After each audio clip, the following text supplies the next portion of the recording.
Bonjour et bienvenue à ce nouveau chat live. Dans l'heure qui va suivre, je vais vous donner des conseils pour améliorer votre CV en anglais. Alors, je m'appelle Lara Sandford et je suis marketing coordinator du site englishtown.fr qui est la première école d'anglais au monde en ligne. Alors, ce chat live va se dérouler en 2 étapes. Dans un premier temps, j'ai sélectionné un CV qui est très bon et qui va me permettre de voir point par point les éléments positifs et les éléments à améliorer. Et dans un deuxième temps, il nous restera environ 45 minutes pour revoir un à un vos CV. Alors on a reçu plus d'une centaine de CV, donc je ne vais pas pouvoir tous les corriger, mais ne vous inquiétez pas, pour ceux qui ne seront pas sélectionnés, on vous recevrez un sort de feedback, des best practices par email par la suite. Alors on va pouvoir commencer. Le CV que j'ai choisi comme CV test ou CV modèle, c'est celui de Talia. Alors, il y a 2 choses que j'aimerais mettre en valeur. La première, ça va être la forme et le deuxième, ce sera le fond. Alors pour la forme, d'abord l'intitulé du CV que vous envoyez à votre recruteur, ça peut paraître basique, mais ce n'était pas le cas dans tous les CV que j'ai reçus. Il faut bien que ce soit CV ou resume, ensuite nom, prénom, le poste que vous recherchez. Donc ça c'est une formalité, mais c'est bien de l'avoir en tête. Ensuite pour ce qui est de la forme, le premier élément c'est de voir que ce CV est sur 2 pages. Donc ça, c'est quelque chose qui est tout à fait acceptable et même recommandé pour les CV anglo-saxons, contrairement au CV français qui doit être sur une page. Donc là, il n'y a pas de contrainte d'espace, au moins vous n'avez pas à essayer de tout caser sur une page. La deuxième chose qu'on remarque, c'est que le CV est plutôt sobre et austère. J'ai reçu des CV très créatifs, mais pour des recruteurs anglo-saxons qui sont très pragmatiques et qui veulent aller droit au but et voir rapidement l'information, il sera plutôt valorisé d'avoir un CV tout à fait classique comme cela. Donc, il est à éviter tout ce qui est fioritures, icônes, tout ce genre de choses. De même, les couleurs ou la juxtaposition d'italique, de gras et de différentes polices, c'est à éviter. Donc là, on voit, c'est assez austère et assez clair. Il n'y a pas d'italique, il y a juste un peu de gras. Et ça convient tout à fait. L'autre chose que je trouve bien sur ce CV dans la forme, c'est que il y a des retraits de paragraphes qui fait que tout n'est pas sur le même plan. Et ça, c'est quelque chose qui est bien. Maintenant, sur le fond, donc on va revoir successivement les 6 parties qui composent un CV anglais. Le premier, c'est l'état civil. Le deuxième, c'est le titre ou ce qu'on va appeler professional objective. Ensuite vient le work experience. Ensuite vient education. Ensuite vient languages and computer skills. Et ensuite les personal interests. Alors, pour ce qui est de l'état civil, ici c'est très bien fait. Il y a tout ce qu'il faut, le nom, l'adresse mail, le numéro de téléphone. Elle a même ajouté International Mobility, ce qui est bien si on postule à l'international. Pour les CV dans les pays comme l'Angleterre, vous devez même ajouter la nationalité et votre âge, la date de naissance. Mais c'est à proscrire pour les États-Unis et l'Australie et le Canada, puisque pour des raisons légales, on va dire, il ne faut pas donner son âge et sa nationalité. Ensuite, maintenant, on passe à la deuxième partie, c'est-à-dire le titre et le professional objective. Alors, ici, l'étudiant a fait les 2, a mis à la fois un titre qu'elle a mis en avant, donc ça, c'est bien. Je conseille pour le titre de ne pas forcément mettre le statut que vous avez. Ici, il n'est pas très clair on comprend en lisant le CV, on comprend qu'elle est en ce moment Energy Consultant, mais pour les personnes qui sont en ce moment étudiants, il n'est pas forcément pertinent de mettre que vous êtes étudiant. Et je conseille la formulation Professional Objective : a position as a consultant in the energy industry, par exemple. Donc ça peut être une formule bien. Évitez ce que j'ai souvent vu qui est looking for a position in da. C'est un peu une formulation bizarre. Il est préférable de tout simplement mettre a position in. Pour ce qui est du career statement, c'est facultatif. Si vous avez une très belle plume et que vous arrivez à mettre en avant vos qualités dans un paragraphe, pourquoi pas. Ici, c'est très bien fait, donc vous pouvez utiliser ça comme exemple. On remarque qu'il ne faut pas utiliser la première personne, c'est-à-dire que là, Talia l'a bien fait. A highly motivated engineer, plutôt que de mettre I am an engineer. C'est la seule partie du CV, si vous faites un career statement, c'est la seule partie où vous pouvez parler de qualité, c'est-à-dire elle met ambitious and goal-oriented. Je crois qu'il y a un tiret entre goal et oriented, entre parenthèses. Donc là, c'est bien fait, mais c'est la seule partie. C'est-à-dire qu'il y avait des gens dans vos CV qui mettent une partie qualities. Ça, c'est vraiment à éviter. C'est quelque chose qui se verra en entretien et pas quelque chose que vous pouvez stipuler. Une petite remarque sur la première phrase du career statement. Vous mettez the energetic sector, mais on dira energy industry. Donc ça, c'est juste pour que Talia puisse le changer. Voilà, maintenant, on passe à la troisième partie, work experience. On peut également la mettre après la partie education. C'est-à-dire que vous pouvez interchanger selon la partie que vous préférez mettre en avant. Ici, Talia a beaucoup d'expérience professionnelle, donc il est tout à fait pertinent de le mettre en premier. Alors, pour le work experience, plusieurs choses à voir. Il est effectivement bien de mettre d'abord la date. Plutôt que de mettre since 2013, je préconise de mettre 2013-present. Et ensuite, en dessous, de mettre entre parenthèses la durée, 18 months, plutôt que de le mettre comme Talia l'a fait, tout à droite. Donc, je préconise de mettre la date et la durée à gauche. Un retrait de paragraphe. Puis, contrairement à ce que Talia a fait, je préconise de mettre d'abord le poste occupé, puis l'entreprise. Donc, vous serez plutôt jugé sur ce que vous avez fait plutôt que sur l'entreprise, surtout quand vous postulez à l'international où l'entreprise ne sera pas forcément connue. Donc là, il serait pertinent de mettre Consultant in the Energy Department et éventuellement à la ligne SIA Partners, Paris, France. Et je pense que là, ce qui n'a pas été fait, mais ce qui est bien, c'est d'expliquer un peu plus, de donner quelques chiffres sur soit le département de l'énergie ou l'entreprise elle-même, c'est-à-dire de mettre entre parenthèses Consulting Company Specialized in Strategy ou de mettre pour l'Energy Department, de mettre 500 employees pour montrer que c'est vraiment un grand secteur, par exemple. Donc c'est pertinent pour une start-up d'indiquer start-up recently created ou de mettre au contraire leading online furniture company, par exemple. Sinon, on remarque qu'ensuite, pour les expériences, il faut mettre des puces. Et il faut utiliser des verbes d'action pour expliquer ce que vous avez fait. Ici, c'est très bien fait puisqu'elle utilise des verbes d'action en présent ing, en present perfect pour les expériences actuelles. Identifying, assisting et conducting. Et ensuite, pour les expériences passées, elle utilise le passé, c'est-à-dire created, conducted. Donc ça, c'est vraiment quelque chose qui est bien et qui a été très peu fait. Et je veux aussi que ce soit harmonisé, c'est-à-dire que si vous décidez de mettre des verbes d'action, ce qui est l'idéal, il ne faut pas parfois qu'il se soit un verbe. Par exemple, donc ici, il n'y en a pas, mais on le verra plus tard dans d'autres CV. Si vous mettez une fois Identifying Requirements, il ne faudrait pas que le prochain bullet point ce soit Meetings et quelque chose, puisque là, ce n'est pas un verbe, c'est un nom. Évitez les répétitions également. Je vois que vous avez mis 3 fois conducted dans la description. Donc, pensez à organize training, led workshops, run analysis, synthesize the report plutôt que wrote a report. Donc regardez vraiment des synonymes sur Internet plutôt que d'utiliser les mêmes mots. Voilà, une petite chose, c'est qu'on voit qu'en 2012 et 2011, elle a fait des expériences plus courtes. C'est tout à fait pertinent de les mettre également. Ce sera valorisé sur un CV anglo-saxon, surtout que vous avez 2 pages, donc n'hésitez pas à les mettre. Ça montre que vous faites preuve vous êtes proactif et vous recherchez des expériences, même si c'est des petits stages. Mais je vous recommande de peut-être les mettre dans une autre partie qui s'appellerait Other Relevant Experiences, surtout si vous avez déjà une work experience qui est assez longue. Comme ça montre que vous considérez que ces expériences sont moins importantes et elles sont à regarder dans un second plan. Maintenant, la partie education. Là, encore une fois, c'est bien fait, c'est-à-dire que je recommande de mettre toujours la date, retrait, puis de mettre d'abord l'intitulé français de votre diplôme, donc Master of Science, puis de dire dans quelle spécialisation, donc Majored in Energy, puis de mettre l'école, at École Centrale Paris, tout en expliquant ce que c'est, a top school in the field of engineering. Ça, c'est parfait, puisque si vous mettez juste École Centrale Paris, les gens ne connaissent pas. Même si en France c'est très réputé, ce ne sera pas forcément connu par tous les recruteurs dans les pays anglo-saxons. Je ne reviendrai pas à la suite avec vos autres CV, mais il faut éviter Master 2 ou tous les intitulés qui ne sont pas communs dans le monde anglo-saxon.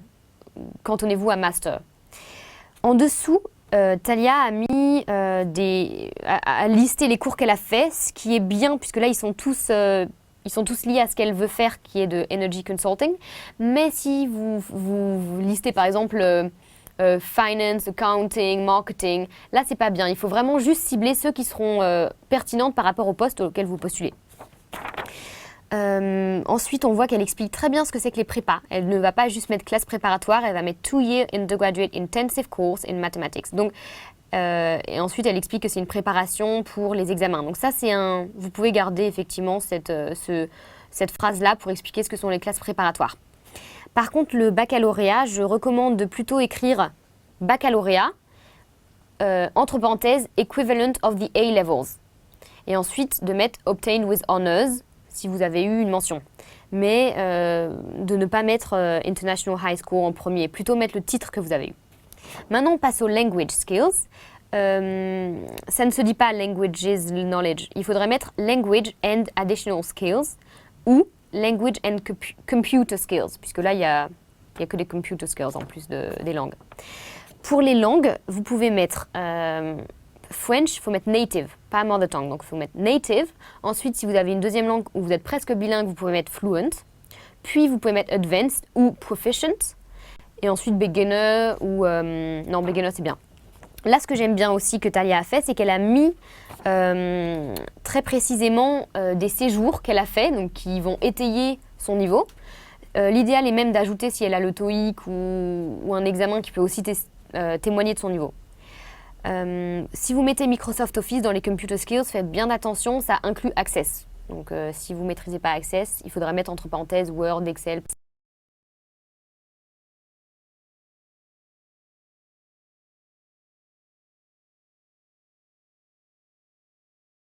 Vraiment détailler les expériences. C'est-à-dire que dans beaucoup de CV, j'ai vu juste une liste d'activités qu'on apprécie, donc photographie, littérature. Il vaut mieux en choisir une et vraiment avec quelques puces étayer, par exemple en littérature, quel genre de littérature vous aimez. Là, Cheer Up, c'est une association, elle a vraiment dit ce qu'elle avait fait comme si c'était une expérience professionnelle. Et dans le sport, elle a effectivement pris un seul sport, mais elle a étayé. Et ça sera beaucoup plus valorisé que de lister plein de sports. Donc voilà, n'ayez pas peur si ce CV est vraiment très complet et qu'il y a beaucoup d'expérience professionnelle. Vous pouvez tout aussi bien mettre en valeur si vous avez fait juste un stage. Maintenant, je vais passer aux autres CV. Donc le deuxième, c'est celui d'Arige, qui est une alternative, c'est-à-dire qu'en termes de format, il est très bien. La première chose que je voudrais souligner, c'est que Arige a présenté un peu différemment l'en-tête avec l'état civil. Et ça, c'est très bien aussi. Vous pouvez très bien mettre tout sur 2 lignes comme ça. C'est très bien. Sur la forme, on voit qu'il n'a pas fait de retrait. Et si vous comparez avec le CV de Talia, c'est un peu moins lisible.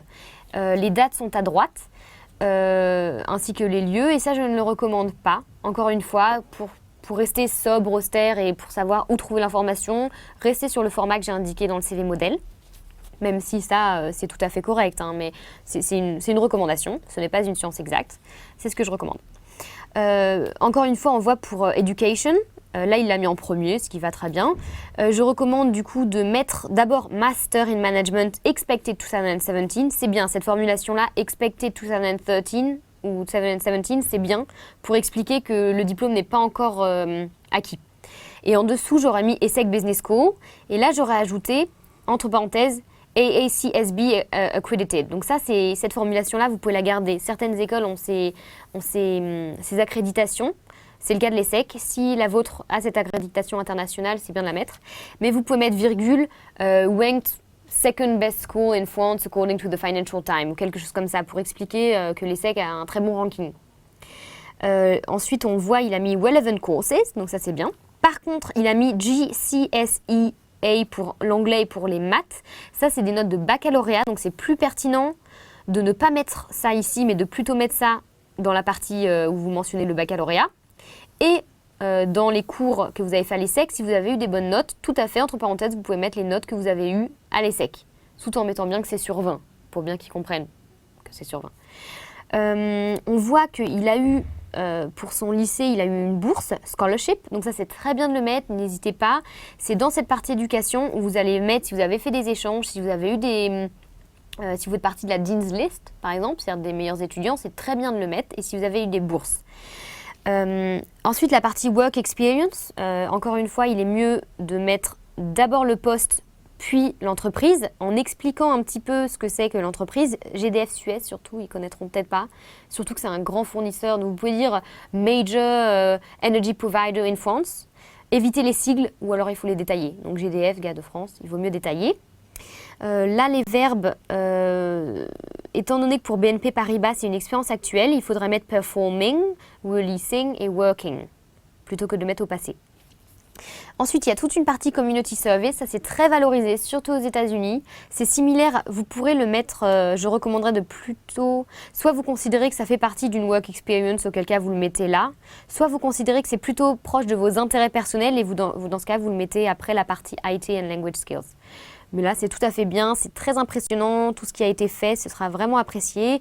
Par exemple, quand vous avez été à Andrew Malho High School, vous mettez que vous avez organisé un voyage pour 35 étudiants et que vous avez augmenté de 25%, que vous avez diminué quelque chose avec 25%. Et ça, c'est très bien. C'est bien de mettre des achievements, des résultats concrets dans vos expériences. Donc, outre les bullet points, les puces où vous mettez ce que vous avez fait, il est bien ensuite de dire que vous avez concrètement augmenté les ventes de tant de pourcents, donc de mettre des chiffres. J'ai rien à dire de plus sur tout ce qui est IT and language skills. On voit pour les intérêts que vous avez listé des pays, là c'est vrai qu'il vaut mieux en choisir un ou deux et d'expliquer ce que vous avez fait là-bas ou d'expliquer que vous avez été intéressé à Istanbul, de regarder tout le côté culturel, ce genre de choses. Voilà, maintenant le CV d'Éloi. Là, encore une fois, ce CV est très correct. Là, c'est un bon exemple pour l'encadré qu'il a mis en haut, puisque Dynamic Business Student, Interested in Working as a Business Developer, ça c'est une autre formulation que vous pouvez utiliser. Par contre, ça ne se dit pas Developing Negotiation Knowledge Skills, on dirait plutôt. Donc, Interested in Working as a Business Developer to Further Skills in Sales Technique, ou on enlèverait tout simplement Knowledge en fait.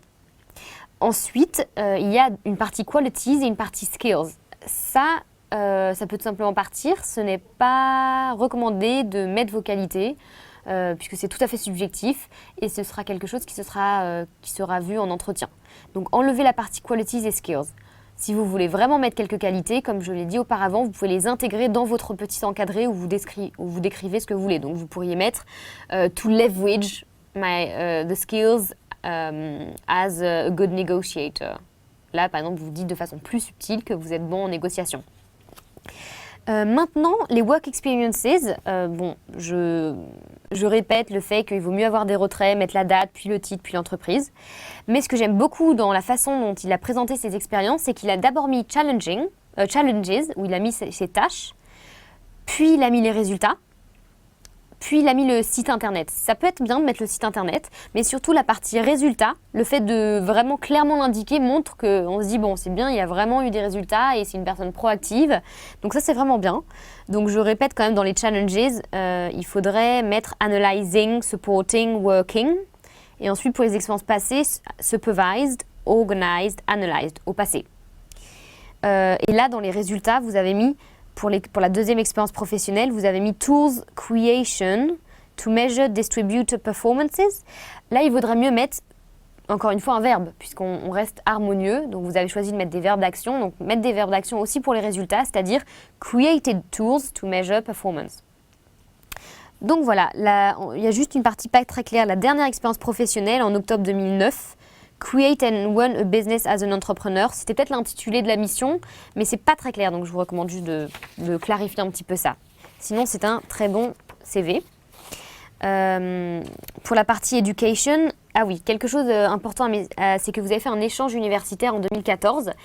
Et ça, c'est vraiment juste, c'est juste 6 mois, et pourtant, ça prend autant de place que votre master qui est en de 6 mois. Mettez-le en bullet point, en puce, dans la partie master. Donc ce serait 2012-2015 master à Kedge Business School. Et là, vous mettez un bullet point avec les relevant subjects ou relevant courses. Puis un bullet point en disant University Exchange of 6 months. Voilà. Et ensuite, pour les languages, j'ai juste envie de souligner que vous avez mis en anglais que vous êtes fluent et votre score du TOEIC n'est pas de 990 sur 990.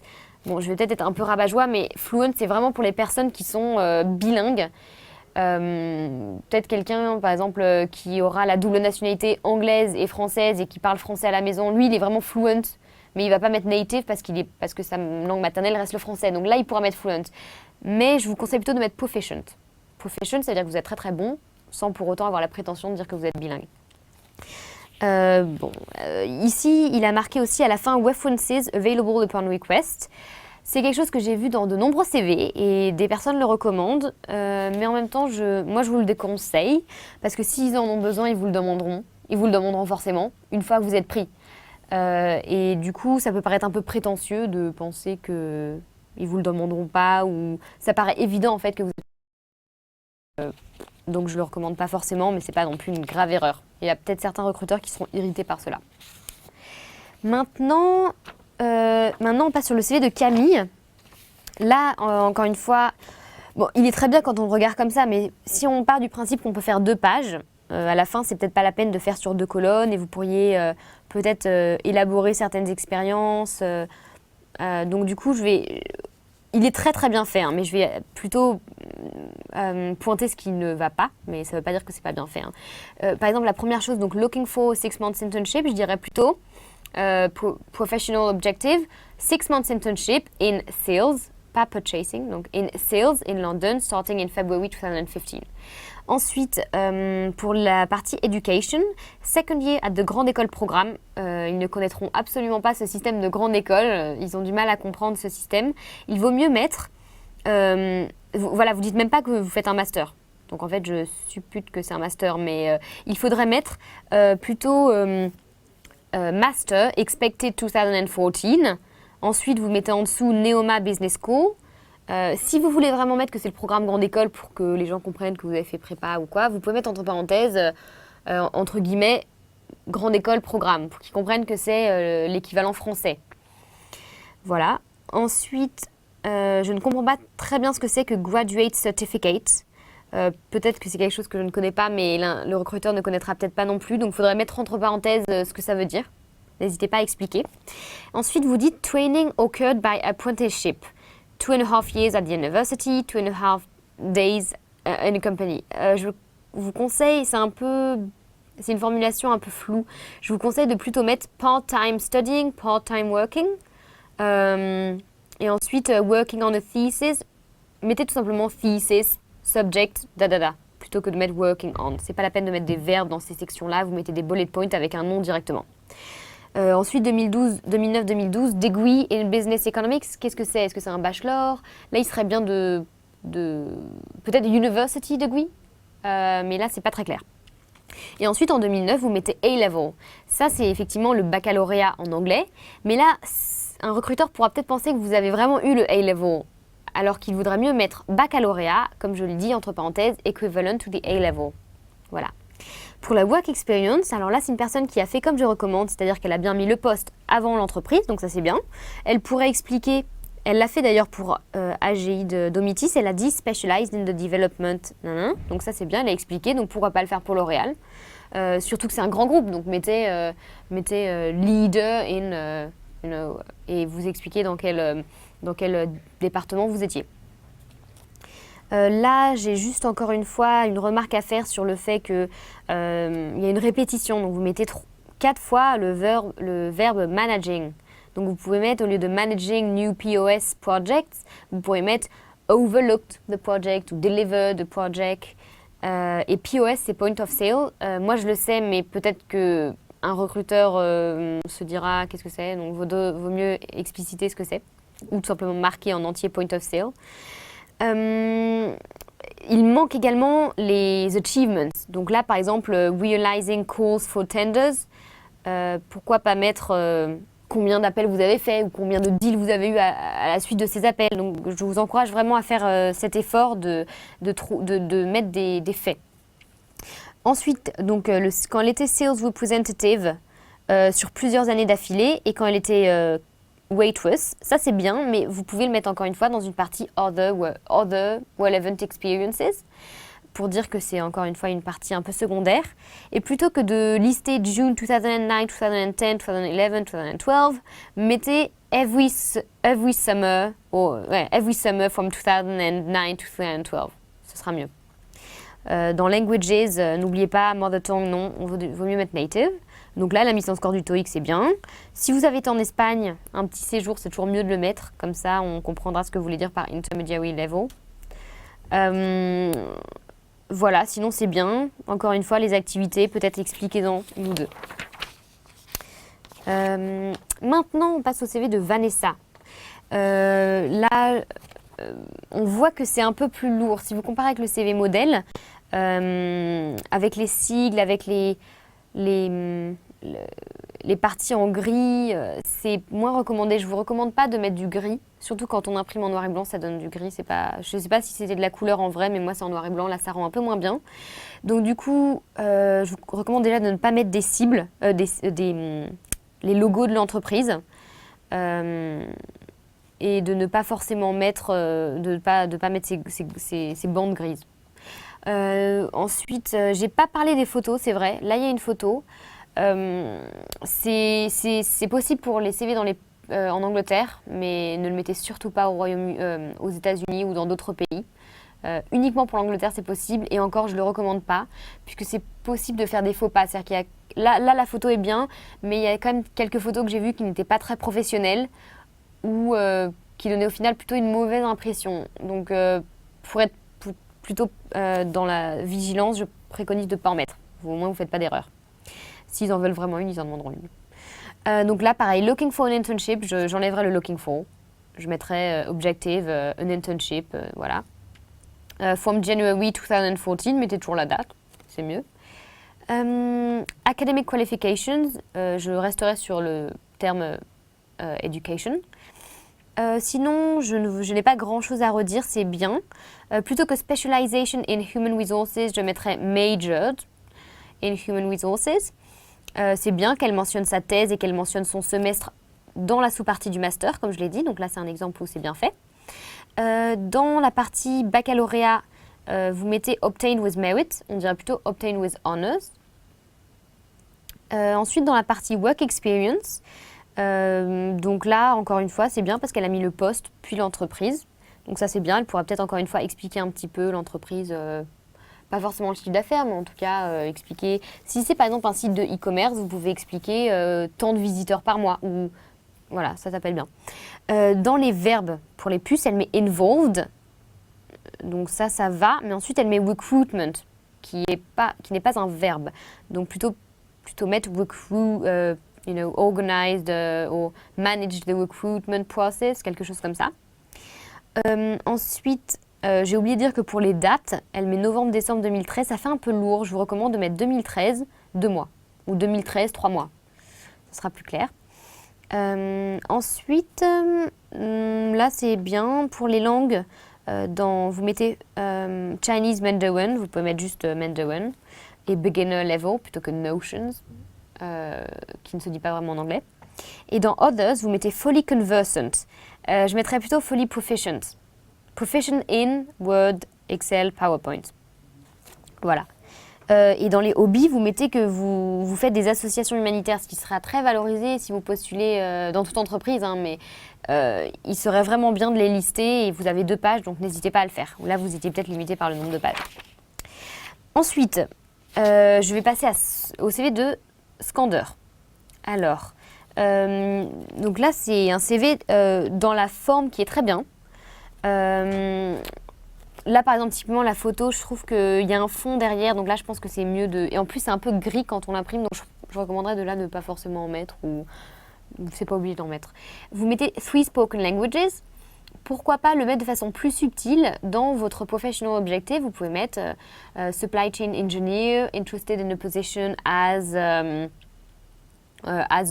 consultant in engineer, to leverage the trilingual abilities, ou peut-être voilà, mettre que vous êtes trilingue plutôt que mettre 3 spoken languages, qui est un peu une formulation bizarre. Alors oui, là j'étais étonnée, dans Education, vous ne mettez même pas si vous avez un master ou si vous faites un master, un bachelor. Il y a vraiment juste l'école. Les arts et métiers, c'est une très bonne école, mais encore une fois, à l'international, je ne sais pas si tout le monde connaîtra. Donc mettez plutôt master in engineering et ensuite vous pouvez mettre 5-year program at arts et métiers. Voilà. Pareil pour tout ce que vous avez fait avant, en 2010, en 2008, on ne comprend pas très bien ce que vous avez fait en fait. Le MPSI, Preparatory Cycle, alors là c'est du jargon même pour quelqu'un qui est français. Moi je connais parce que j'ai fait prépa, mais là il vaudrait mieux peut-être expliquer que vous êtes spécialisé pour faire des sciences en fait. Voilà. Dans Professional Experiences, je reviens sur le fait que ce n'est pas forcément des verbes d'action. Donc ça, il faudra mettre des verbes d'action. Par contre, ce qui est bien, c'est que vous mettez un bullet point un peu différent pour expliquer que vous mettez un achievement, un résultat. Donc ça, c'est bien. Par exemple, je vois dans votre deuxième expérience, vous mettez audit time reduced by 50%. Donc ça, c'est très bien. Ça, c'est nickel. Je veux voir ça dans tous les CV, ce serait bien. Un petit problème de police. Je vois qu'entre la deuxième et la troisième expérience, votre intitulé est en italique dans l'un. On voit Assistant Engineer Internship en italique, mais Engineering Internship qui n'est pas en italique. Bon, ça c'est des petites choses à essayer d'harmoniser. Je pense qu'un œil qui parcourt un CV en 5 minutes ne le verra pas, mais essayez d'être quand même harmonieux dans vos CV. Voilà, c'est bien que pour l'anglais, il précise le TOEIC et aussi un séjour qu'il a fait en Angleterre. Ensuite, voilà, on voit qu'on a un champion de tennis, ça c'est génial. Donc ça, c'est typiquement le genre de choses qu'il faut mettre dans vos CV. Sélectionnez un sport, une activité et si vous pouvez tout le monde ne sera pas champion, mais si vous pouvez expliquer combien d'années vous en avez fait, à quel niveau, si vous faites du foot, si vous êtes attaquant en défense, ça donne un peu de profondeur. Et c'est une super moyen de commencer un entretien. La personne dira « Ah, je vois que vous faites du tennis », c'est vraiment, vraiment génial. Voilà. Maintenant, on va passer au CV d'Anne-Maude. Là, pareil, la photo, je recommanderais de peut-être mettre un fond blanc ou alors sinon de ne même pas vous embêter avec une photo. Là, le titre, Fifth Year Student Engineering School, c'est pas très clair. Enfin, mettez tout simplement... en fait, mettez pas de titre en haut déjà, mettez l'état civil. Vous pouvez enlever email et téléphone. Vous pouvez enlever le fait que vous avez écrit email parce que c'est évident que c'est un email. Voilà. Et mettez French Nationality plutôt que French, tout court. Ensuite, du coup, vous pourriez mettre Professional Objective. Et là, mettez plutôt que votre statut d'étudiant, qui n'est pas très valorisant en soi, mettez que vous recherchez une position dans... alors, Education. Là, on voit que de 2010 à present, encore aujourd'hui, elle fait un master. Mais elle le détaille sur... plein de lignes. En fait, je recommanderais de tout simplement mettre Master in Engineering et ensuite à la ligne d'expliquer 5-year program at EPF, voilà. Et ensuite de faire un bullet point où vous dites que vous avez fait une année en Allemagne. Pas la peine de dire que c'était dans votre deuxième année. Vous dites juste que vous avez fait une année en Allemagne. Voilà, parce que sinon, ça vous oblige à faire votre première année, à la scinder en deux, c'est une perte d'espace. Ensuite, quand vous dites que vous êtes à Sceaux et que vous mettez entre parenthèses le département, c'est pas forcément important, mettez juste Sceaux, France. Voilà, n'oubliez pas de mettre le pays quand même. Pour ce qui est de vos internships, oui, alors ça c'est bien de préciser, c'est vrai que vous pouvez préciser que c'est des stages. Parfois, c'est vrai que les autres expériences c'était assistant, donc quand dans l'intitulé du poste il y a assistant, on se doute que c'est un stage, mais c'est vrai que si vous faites, là c'est des choses assez courtes, donc c'est bien peut-être de préciser que c'est un stage. Si vous faites plusieurs stages de 6 mois, c'est vrai que certains recruteurs anglais qui n'ont pas l'habitude de recruter pour 6 mois se diront c'est peut-être quelqu'un qui a eu un CDI qui est parti après 6 mois. Donc c'est vrai que ça peut être intéressant de mettre que c'est des stages quand c'est des stages.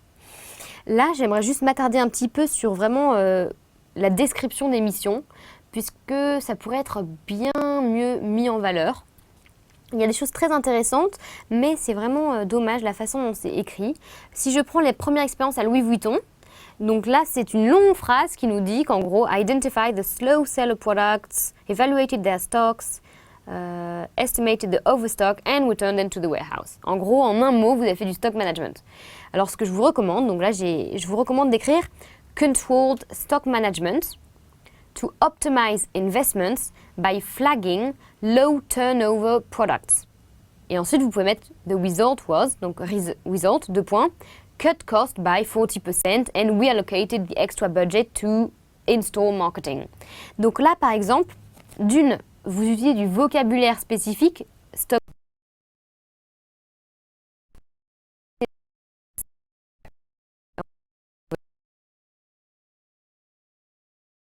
To marketing. Donc vous utilisez vraiment des mots, par exemple, si vous avez fait un truc sur une chaîne de production, en français, vous parlerez de goulot d'étranglement.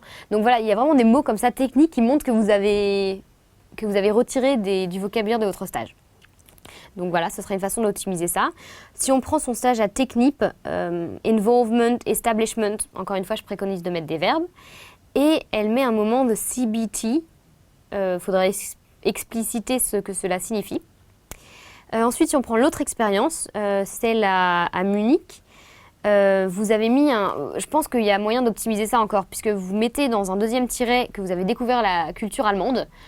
Ça, c'est plutôt quelque chose qu'on dirait à l'oral en entretien. Il va de soi que si vous étiez en Allemagne, vous avez forcément été en immersion dans la culture. Donc, je recommanderais d'enlever cela et de plutôt mettre Achievement of 2 projects in teams. Ça, vous avez fait 2 projets. Je recommanderais de plutôt mettre ça sur 2 puces. Donc, le premier projet, plutôt que creating detailed forms in order to sell, S-E-2-L, pas sell, to sell for machines, je mettrais, pourquoi pas le valoriser en disant developed a trade argumentation to sell for machines, si c'était un portfolio ou un trade argumentation. Ensuite, le deuxième, improving one step of the production, mettez improve the production process, quelque chose comme ça. Et ça donne l'impression que vous aurez à élaborer ensuite en entretien ce que ça signifie. Voilà, ensuite pour les langues, pour l'anglais conversational level, vous pouvez peut-être mettre proficient ou advanced. Et pour les IT skills, mettez plutôt computer skills d'ailleurs. Notions of, ça je l'ai déjà dit, il vaut mieux mettre proficient in ou tout simplement rien, open office, ça ira aussi. Et pareil, comme activité, vous avez été secrétaire d'une association, donc ça c'est bien, mais explicitez ce que c'est que cette association d'œnologie quand même. Et plutôt que de mettre entre parenthèses 2014, mettez for a year. Voilà. Voilà. Maintenant, on a encore du temps.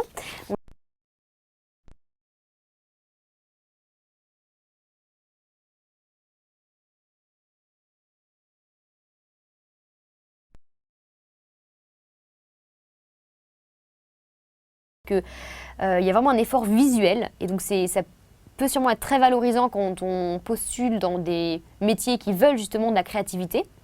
Mais dites-vous bien que pour un recruteur anglo-saxon, il sera déboussolé, il sera perdu. Il vaut mieux vraiment lui mâcher le travail et faire un CV linéaire et austère comme on a pu le voir en CV modèle. Donc là, l'effort est vraiment très impressionnant de la part de Gwendoline, mais je pense quand même que pour un recruteur anglo-saxon, ce sera plus clair de faire ce qu'on a montré jusqu'à présent. Donc là, par exemple, votre éducation, vous l'avez fait en bas sous forme de carte pour montrer que c'est international, ce qui est très bien. Mais du coup, on se perd un peu dans quelle était l'expérience que vous avez fait à quel moment. Donc vraiment, je vous recommande de ne pas trop faire ça. Ensuite, c'est pas clair non plus dans le poste, dans l'objectif, si vous êtes project manager ou si c'est votre statut actuel ou si c'est ce que vous recherchez. Et vous utilisez également la première personne, donc curious and skillful. Donc il y a 2 L à skillful, je pense. My interests are. Donc là, il vaut mieux éviter la première personne. Il vaut mieux également éviter de mettre get in touch. Ça donne un peu l'impression que c'est un peu comme voilà, un site de rencontre, Contact Me, j'ai vu ça sur un autre CV. Il vaut mieux tout simplement ne pas mettre ça et ne pas mettre les pictogrammes. Vous avez mis des petites étoiles, par exemple, pour peut-être montrer votre niveau d'expertise, si vous êtes plus ou moins à l'aise avec le programme. Mais là, c'est intéressant, j'ai jamais vu ça. Mais bon, je pense quand même qu'il vaut mieux rester classique là-dessus. Pareil pour les langues. Donc du coup, je ne vais pas m'attarder plus sur ce CV-là. Je pense qu'il y a vraiment une grande créativité ici, mais il vaut mieux peut-être le faire de façon classique si vous postulez en Angleterre. Je ne dis pas en France. Donc voilà. Maintenant, on passe sur un autre CV. Donc je vous montre là 2 CV à la suite qui sont un peu créatifs, on va dire. Donc celui de Clotilde. Là, encore une fois, c'est très dur, même pour moi, quand je me plonge dedans. Dites-vous qu'eux vont passer peut-être 30 secondes à 1 minute dessus. Et même moi, quand je me plonge dedans, j'ai un peu du mal. à comprendre. Donc du coup, là par exemple, vous êtes Public Relations Manager, Objective to promote Weber, c'est-à-dire que vous travaillez chez eux, j'imagine, mais c'est même pas très clair. Donc du coup, on ne comprend pas si l'objectif c'est vous postuler dans cette boîte-là et vous voulez travailler pour eux. Mettez plutôt, dans ce cas-là, objective, donc a position at Weber Sandvik to promote the client's interest, bon, quelque chose comme ça, je pense. Ensuite, dans Employment History, voilà, vous avez utilisé pas forcément des fois des verbes, des fois pas des verbes, vous avez tout mis à la suite, donc c'est très compliqué de comprendre ce que c'est. Donc je vous renvoie à ce qu'on a dit, peut-être, j'imagine que vous pouvez juste tout simplement réorganiser et le contenu pourra rester le même et bien quand même. Dans Education, vous mettez Master 2. Là, j'ai déjà dit Master 1, 2, ils comprendront pas. Mettez tout simplement Master in Information and Communication Sciences. Et ensuite, vous pouvez peut-être expliquer si vous avez eu des bonnes notes ou si vous êtes spécialisé dans certaines matières. Voilà. Et ensuite, les skills and interests. En général, voilà. Et ensuite, vous remettez personal skills. Mettez plutôt skills, computer skills. Là, vous mettez les softwares. Puis, vous pourrez mettre vos intérêts. Et là, vous mettez social networks. Et mettez entre parenthèses, je sais pas, Pinterest. Ou mettez tout ce que vous utilisez si c'est pertinent pour le poste. Personal skills, vous mettez enthusiastic, tout ça. Donc ça, c'est quelque chose qu'il ne faut pas mettre sur le CV, sauf si c'est dans votre petit career statement au début.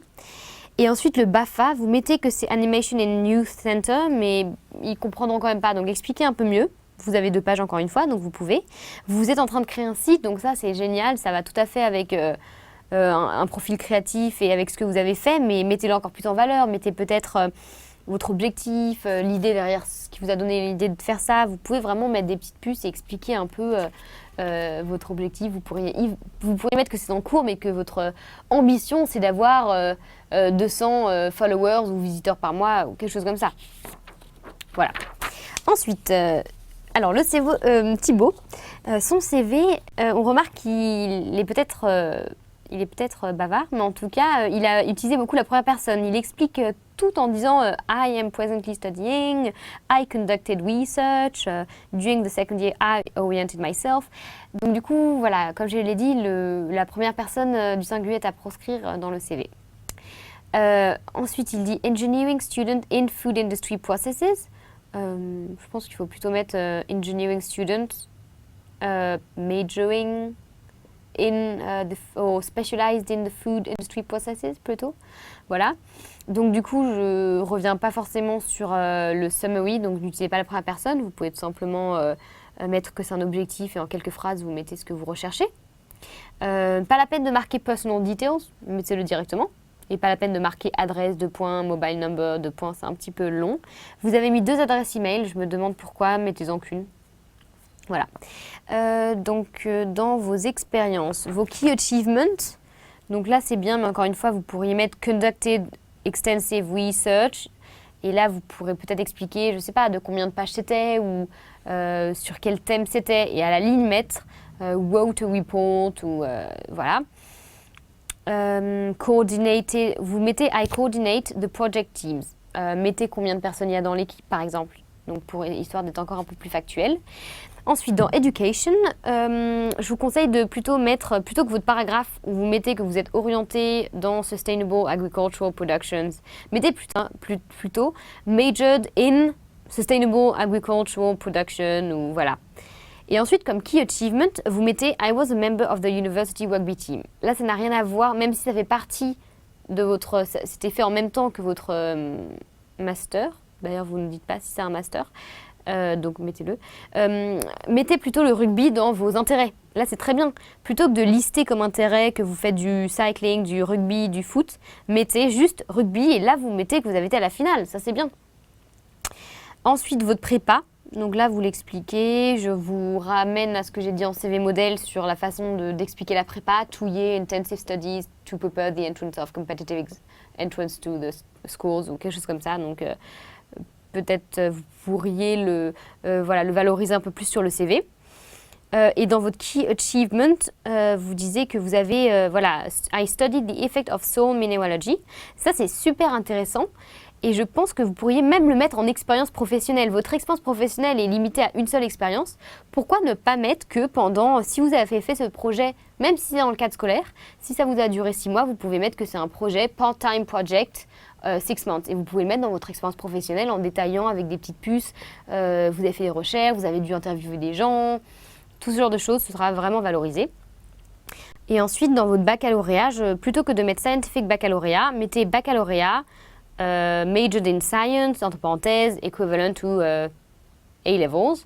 Et ne mettez pas que vous l'avez obtenu with a very good grade, ils ne comprendront pas, mettez plutôt with honors. Et là, vous pouvez mettre votre note si vous le voulez, parce que c'est effectivement une très bonne note.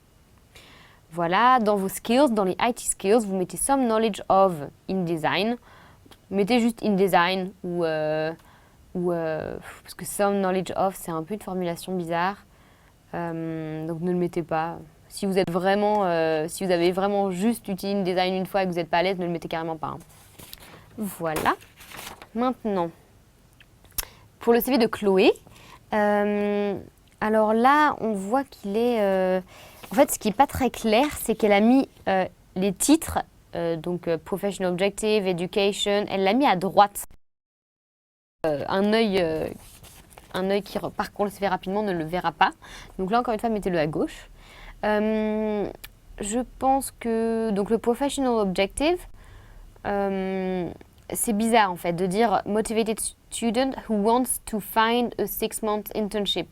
Là, c'est un peu long. Mettez-vous plutôt, encore une fois, vous pouvez mettre... Vous commencez par dire que vous êtes étudiant, donc... mettez plutôt... vous pouvez mettre effectivement Objective 6 months internship abroad to develop skills in finance as of January 2015 plutôt que de mettre this internship would start in, ce qui est très... Bon, c'est un peu superflu. Voilà. Dans l'education, vous commencez souvent par E. Double degree, vous mettez aussi un peu plus bas E 4-year international program, c'est pas forcément la peine. Mettez tout simplement double degree program ou double degree master peut-être. Essayez un peu d'expliciter ce que c'est. Et with a major in finance, mettez tout simplement majored in finance. Et mettez bien le pays en fait, l'University of Wilmington. Mettez le pays, expliquez un peu le niveau, enfin le ranking de cette université par exemple. Voilà. Ensuite, CPGE Saint-Charles, CPGE Madeleine Danielou, c'est avec même le code postal Marseille. Non, mettez Marseille, virgule France. Et CPGE, ils comprendront pas. Donc, essayez d'expliquer un peu ce que c'est. Voilà. Pareil pour le baccalauréat, je reviens pas dessus. Major in Mathematics, magna cum laude, expliquez ça, sinon ils comprendront absolument pas ce que c'est. Voilà. Ensuite, pour le work experience, je pense qu'il y a moyen encore de l'optimiser un petit peu, comme je l'ai fait pour nos CV. N'hésitez pas à mettre des achievements, des réalisations. Vous mettez collecting data et après vous mettez teamwork. Vous mettez même pas... mettez un verbe déjà et ensuite mettez combien vous étiez dans l'équipe. Essayez d'expliquer un petit peu parce que voilà. Et ensuite vous mettez... La date, c'est un peu bizarre aussi. Je recommande de mettre 2012, 2013, 2014 et de ne pas remettre la date. Vous pourriez mettre 1 month student job et ensuite, voilà, plutôt que juste de mettre un mois, ce qui n'est pas pertinent. Vous vouliez peut-être juste souligner que c'était pendant un mois. Voilà, c'est un peu bizarre aussi. L'autre expérience en 2012-2013, vous mettez du coup 7-12, 3-13, 5-13. Peut-être mettez 3 times leader ou leader during that period et vous pourriez expliquer à l'oral que c'était de façon périodique. Voilà.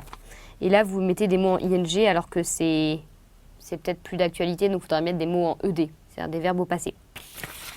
Voilà. Mais là, une chose que j'ai trouvé bien, en tout cas dans les langues, page 2, c'est qu'elle a bien mis tous les séjours qu'elle a fait. Donc on se dit... D'ailleurs, j'en propose pour faire un petit peu de pub, Education First, c'est la maison mère de English Town, auquel on appartient. Donc effectivement, Education First organise beaucoup de voyages et tout, et du coup, c'est bien de les avoir mis. Quelque chose que j'ai oublié de dire, c'est que quand vous avez un CV sur 2 pages, comme il le faut pour les CV anglo-saxons, vous pouvez, et c'est même très bien de numéroter les pages, c'est-à-dire en bas de page, de mettre votre nom, tiré du 6, et ensuite de mettre 1 of 2, ou 2 of 2, pour dire qu'il y a 2 pages et que c'est page 1 de 2, voilà. Donc ça, c'est vrai que c'est bien de le mettre. Maintenant, donc on a fait Chloé, maintenant on va faire le CV de Marilyn, on a encore un petit peu de temps. Là, pareil, je pense que vu que ce sera un CV sur 2 pages, maintenant il n'y aura plus le problème d'avoir 2 colonnes. Parce que je vous recommande vraiment de tout avoir sur une colonne, ce sera plus clair. Donc ability, je vous recommande de ne pas le mettre. Si vous voulez mettre ces abilities qui sont tout à fait pertinentes, intégrez-les dans votre expérience professionnelle. Voilà. Dans l'éducation, vous dites que vous avez fait un semestre en Erasmus. Alors, si vous postulez aux États-Unis, ils ne sauront pas ce que c'est qu'Erasmus. Donc, expliquez one semester abroad at the University of Barcelona. Ça, c'est bien. Peut-être pour le master, vous pouvez expliquer 5-year program ou 3-year master. Vous pouvez l'expliquer un petit peu. Expliquer un petit peu, pareil pour votre bachelor, majored in engineering. Bon, là, vous étiez peut-être un peu limité par l'espace. C'est peut-être pour ça que vous n'aviez pas un peu développé. Donc ça, vous pourriez peut-être le faire un peu quand vous aurez 2 pages. Alors, l'intitulé Miscellaneous, je recommande de mettre encore une fois Skills et ensuite une autre partie avec les intérêts. Vous mettez Prési. Bon, tout le monde peut apprendre à s'en servir. Vous pouvez le mettre si vous voulez, mais bon, c'est pas forcément ça va pas ajouter énormément. Hein. Dans Languages, vous mettez Fluent in English in Spanish, mais vous mettez pas de preuve derrière. Donc si vous mettez Fluent en anglais, en espagnol, ça veut dire que vous êtes vraiment trilingue. Hein. Donc sinon, mettez Proficient et expliquez votre niveau et mettez quand même que vous êtes native en français. Dans vos intérêts, vous mettez Traveling et après vous mettez Cook. Si vous voulez être cohérent, vous mettez traveling, cooking. Mais encore une fois, j'expliciterai. Prenez-en juste un, modern jazz, et vous mettez que vous en avez fait 10 ans, c'est bien. Photographie, mettez entre parenthèses quelques photographes que vous aimez, ou le style que vous aimez, si c'est plutôt des portraits, ou le noir et blanc. Voilà, ce sera encore une fois une bonne introduction en entretien. Ah oui, donc professional experience, vous mettez... en fait, l'intitulé, les postes sont assez... ne sont pas explicites. Donc, responsive, ça veut dire toute autre chose. Vous avez peut-être voulu dire responsible. Donc, mettez responsible for communication. Ou si votre titre était communication and marketing assistant, c'est simplement clair aussi de mettre ça. Pareil pour creation of an automation company. Là, vous étiez peut-être entrepreneur alors. Vous mettiez entrepreneur, ça c'est encore mieux.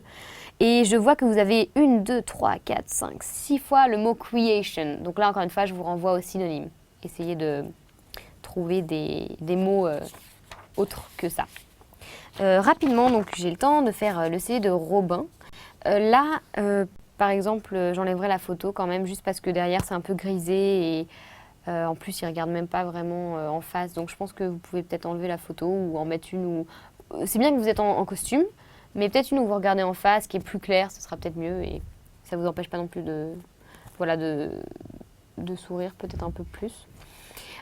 Pour ce qui est du titre, là, c'est pas très clair en fait. Si vous recherchez en digital ou en CRM, il faudrait revoir un peu l'intitulé. Mettez Objective, Position as an Internship in, et là vous mettez le domaine. Et ensuite vous mettez la durée, la date à laquelle vous êtes prêt à commencer. Dans la partie Education, là, je ne comprends pas très bien ce que c'est que TEMA. Mettez Master in Technology, mais même pas Degree Level, ça c'est redondant. Et ensuite, vous mettez Program Third, Program Second. D'ailleurs, le 2 s'accompagne du ND parce que c'est Second, c'est pas un TH. Bon. Mais de toute façon, il faudrait enlever Program Third et Program Second. On ne comprend pas très bien ce que ça veut dire. Vous pouvez juste mettre que vous avez fait un master, vous êtes spécialisé en information systems et que vous avez fait un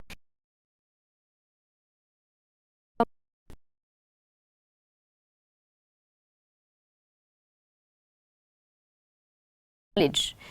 Ouf, beaucoup de cours. Peut-être intégrez-le dans votre master, vous mettez relevant courses ou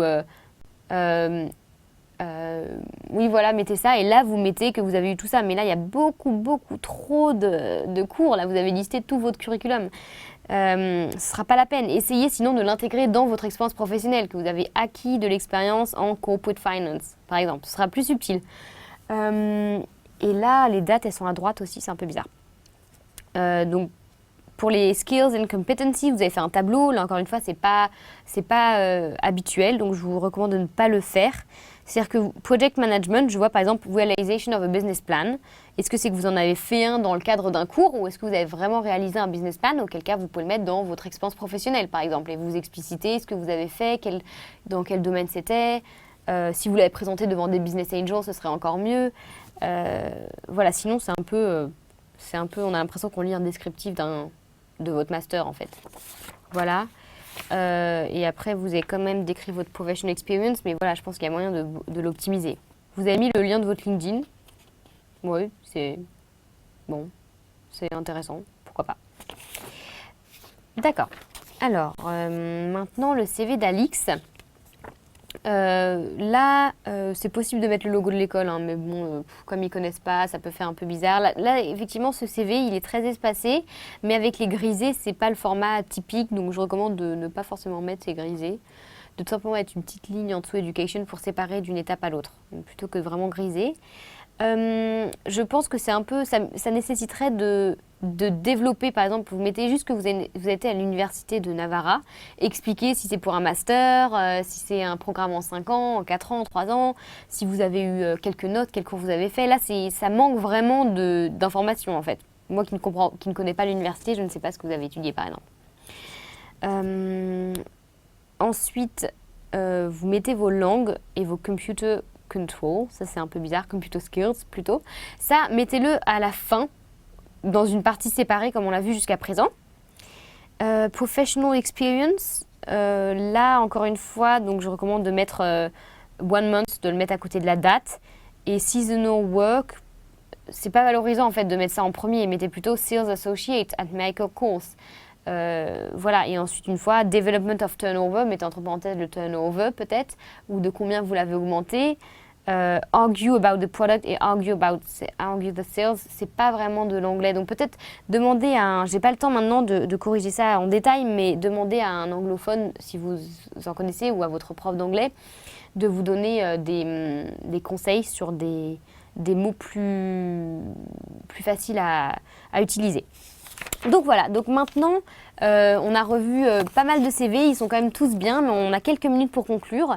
Donc c'est la fin de ce chat live, merci beaucoup de l'avoir suivi jusqu'au bout. Pour tous ceux qui n'ont pas pu avoir une correction live de leur CV, ne vous inquiétez pas, vous recevrez quand même chacun, comme je l'ai dit déjà en début de chat live, vous recevrez un petit feedback des best practices. Et vous pouvez également retrouver cette vidéo en replay sur le site de Job Teaser. J'espère que ça vous a plu et que vous avez eu de nombreux conseils. Merci beaucoup et à bientôt.